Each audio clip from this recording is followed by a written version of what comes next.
Oi, pessoal, tudo bem com vocês? Vamos hoje falar sobre culpa? Vamos pensar um pouquinho sobre a culpa hoje? Todos nós estamos sentindo ou já sentimos culpa. A questão é por que sentimos culpa, né?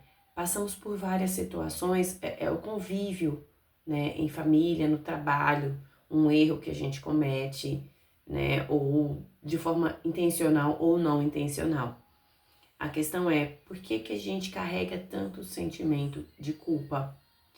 Vocês já pararam para pensar que é muito mais fácil, de certa forma, perdoar os outros do que a nós mesmos? Eu sou terapeuta e em consulta eu atendo várias pessoas que estão há anos, pessoas com depressão, síndrome do pânico, ansiedade, há anos lidando com o sentimento de culpa.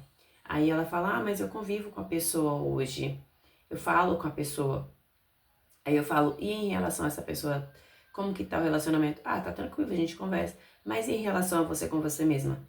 Aí a pessoa para, demora um pouquinho, ainda estou desconfortável. Aí eu falo, você tá sentindo culpa disso? Aí a pessoa demora, roda, não quer falar.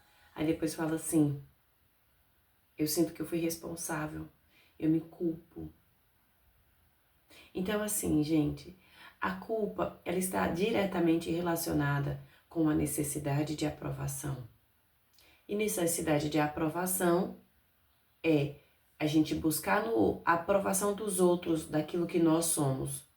Ou seja, não olhamos para dentro, não nos conhecemos a ponto de nós mesmos nos aprovarmos. Ficamos esperando no outro, criando expectativa em cima do outro. Então, assim, parece confuso, mas é como se fosse um ciclo vicioso, né? É algo muito sutil, porque assim, eu fico esperando que o outro me aprove. Faço algo brilhante para que o outro me aprove. Às vezes o outro tá lá ou não quer mesmo, ou tá lá na correria dele, da vida dele, não para nos dar aquela atenção que nós queremos que eles deem. Ou seja, criamos expectativa em cima dos outros. Então assim, gente, quanto menos nós criarmos expectativa em cima dos outros e mais olharmos para dentro de nós mesmos para nos autoconhecermos, melhor é. Não como um ato de orgulho, de não vou mais olhar para ninguém, não é isso.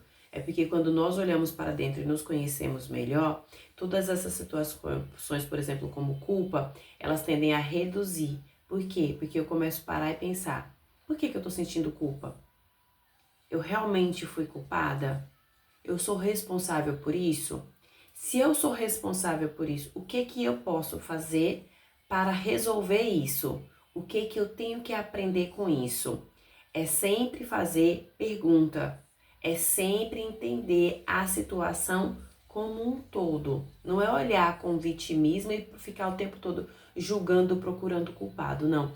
Entender por que eu passei por isso, o que eu tenho que aprender com isso daqui para frente. Aí isso é sabedoria, como dizem provérbios, isso é sabedoria.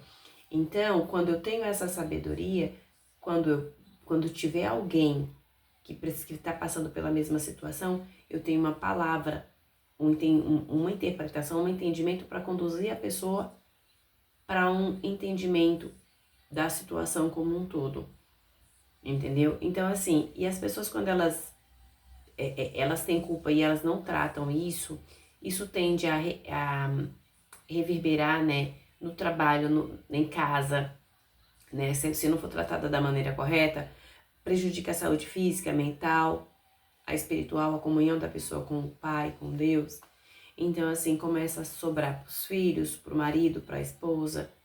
E às vezes foi um sentimentozinho lá, pequenininho, que virou um bicho de 7 cabeças. Não é algo difícil de ser tratado. Só que para isso a pessoa precisa estar vivendo no presente.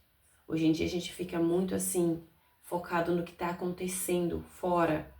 E esquecemos de olhar para dentro. Como estão minhas emoções hoje? Como estão minhas emoções hoje? Entende? Olhar para dentro, acalmar as emoções, fazer uma limpeza, né? Entender como estou hoje. Não, a gente fica o tempo todo avaliando a vida do vizinho, vida de artistas famosos, criticando os outros e esquecemos de olhar para dentro. Então, assim, quando você fala com algumas pessoas que elas não olham nos seus olhos, ao invés de ficar criticando, comece a entender. As pessoas, na maioria delas, quando não estão muito olhando nos seus olhos, é porque ela tem muita emoção conturbada dentro dela, muita culpa. Por isso que ela está de cabeça baixa, ou no celular, ou olhando para qualquer outra coisa. Porque os olhos são espelhos da alma. Então, na nossa terapia, nós usamos uma técnica chamada reprocessamento, onde nós tratamos esse sentimento de culpa e como bônus, como a gente fala na cereja do bolo, oferecemos uma outra técnica chamada potencialização, onde nós potencializamos a pessoa para o futuro através de projetos bem direcionados para a vida. Claro, não prometemos milagres, porque tudo depende da comunhão do terapeuta com a pessoa que está ali querendo ser tratada, né? E com uma boa técnica será muito bem tratada. Isso é o que temos para hoje, né? Era a dica de hoje. Obrigada pela sua atenção e até a próxima.